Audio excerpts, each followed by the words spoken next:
quand on regarde un peu plus dans le détail, on a moyen de vérifier que le recul de l'âge légal, il s'est documenté, y compris par des sources du ministère du Travail, donc par les propres sources de Dussopt et de Borne avant lui. On voit bien que la réforme Sarkozy de 2010, en déplaçant l'âge légal de 60 à 62 ans,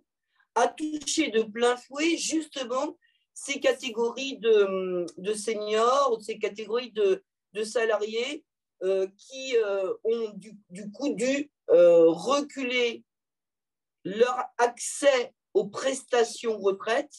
et ça a fait monter de manière exponentielle les pourcentages de ceux qui sont restés plus longtemps au chômage et qui ont aussi basculé du chômage vers les minima sociaux. Et ça, c'est documenté. Ça a augmenté, par exemple, de 14 points le niveau de... Enfin, le fait que les gens n'ont plus un emploi à temps plein jusqu'à l'âge de la retraite. Et parmi les salariés en général, évidemment, les femmes ont été très lourdement pénalisées. J'ajoute évidemment pour les seniors que c'est une partie d'entre eux ne sont plus dans l'emploi non plus à l'âge légal. Alors, le chiffre qu'on utilise de manière globale, c'est un salarié sur deux à l'âge légal aujourd'hui, mais on voit qu'évidemment, il y a un lissage à opérer, hein, donc on pourrait donner des chiffres un peu plus précis encore. Déjà, un emploi sur deux, c'est énorme, et qu'une partie d'entre eux sont aussi plus capables de travailler parce que usés par le travail, et donc se retrouvent évidemment à l'assurance maladie, en invalidité, en inaptitude. Et là, je dirais, deuxième colère de la CGT, quand Borne annonce mardi soir qu'elle fait le casse du siècle en siphonnant la caisse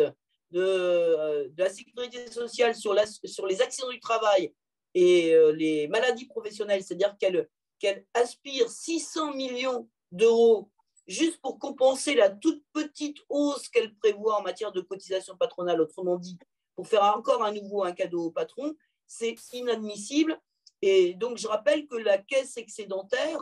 de l'assurance, des accidents du travail et des maladies professionnelles, c'est uniquement à cause des sous-déclarations des patrons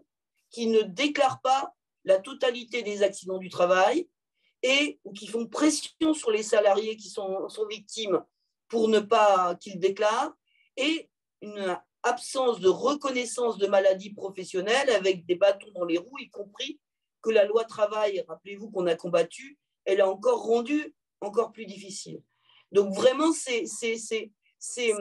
vraiment insupportable cette réforme de conséquences